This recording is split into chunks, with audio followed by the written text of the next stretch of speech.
gyroplane pilots in Europe, and an aircraft that never fails to capture the imagination of audiences wherever it appears.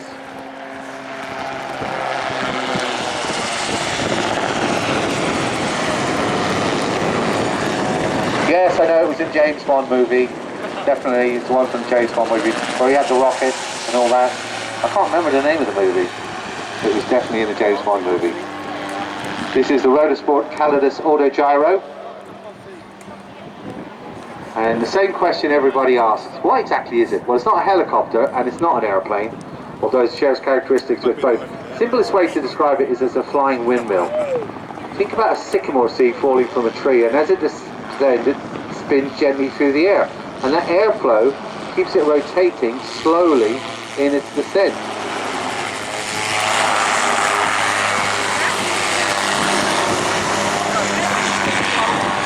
Well, the autogyro works on exactly the same principle, but unlike a helicopter, that rotor blade you see above Peter's head, they're not powered by an engine, they're freewheeling. They're freewheeling by the forward motion of the aircraft.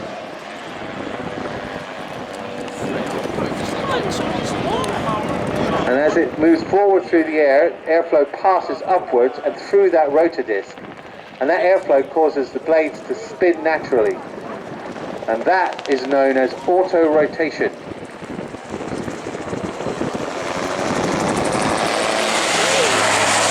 So the engine noise here, that's actually powering the propeller at the rear of the aircraft. And that's what's pushing the gyroplane forward through the air. And the rotor then produces the lift. It's a beautiful, simple system. And it has a lot of remarkable advantages. One of the advantages is safety, because the rotor is always spinning. It's always in auto-rotation. Even if the engine stops, if you have a complete engine failure, you're still going to fly along because the big windmill on the top is still spinning. Whereas conventional airplane must maintain speed to keep its wing flying, because you've got to keep the air flowing over the wing. Slow too much and it can stall. The gyroplane cannot stall in the same way, because if the engine stops, no problem. You've still got that spinning disc at the top. Peter's waving, give him a wave back. No hands on the controls, shows how stable it is. Both hands off the controls, just steering it with his feet.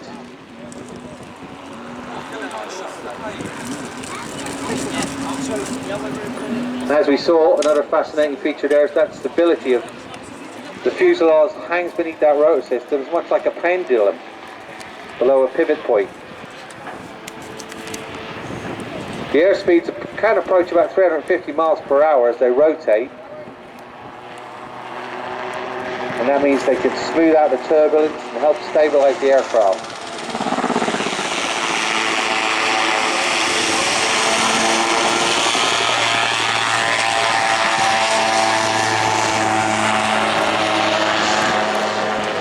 So as I said, Peter is one of the most experienced autogyro pilots in the world, I would say. He's a qualified gyroplane flying instructor and an instructor of instructors. So he's responsible for helping train and mentor future gyroplane pilots. He was awarded a gyroplane display authorization in 1991. Later became a display authorized evaluator in 2012. He's one of a select group trusted to assess and maintain display standards within the gyroplane community. He's flown this aircraft at some of the most prestigious aviation events around the world, not just in the UK. He's done Paris Airshow, Farnborough, Biggin Hill. He was out in Dubai when I was doing the World Air Games out there. It's the FIA World Air Games. It's like the Olympics for aviation.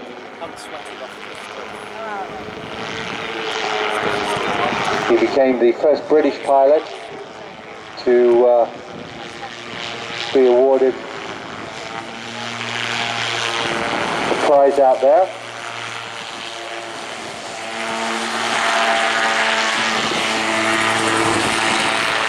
He won the prestigious Gold Colibri Award.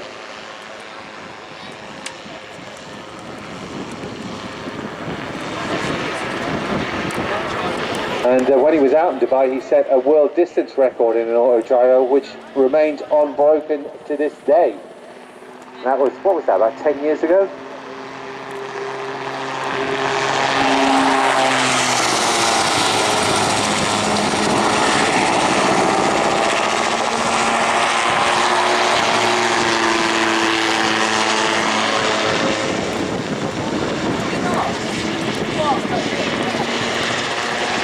He's done a lot of fixed wing flying as well, which you can see as he throws this aircraft around.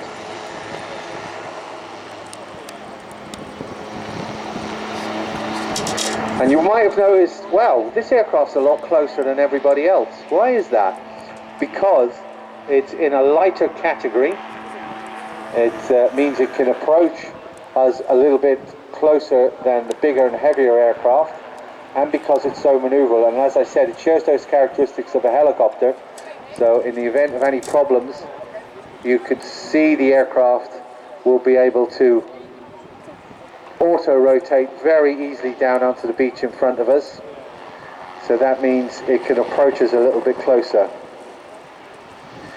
He's actually authorized to be as close as 50 meters from the crowd line and as low as 100 feet.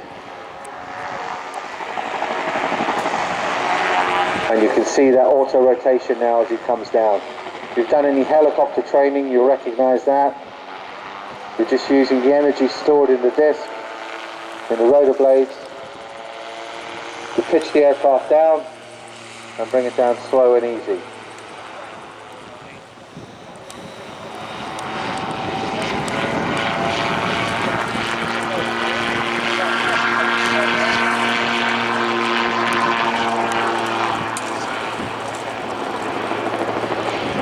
And everybody's been blowing up my Instagram. Yes, it was little Nelly from the James Bond film, You Only Live Twice. You can get me on Airshow Joe on Instagram if you want to send in a greeting to your friends or family.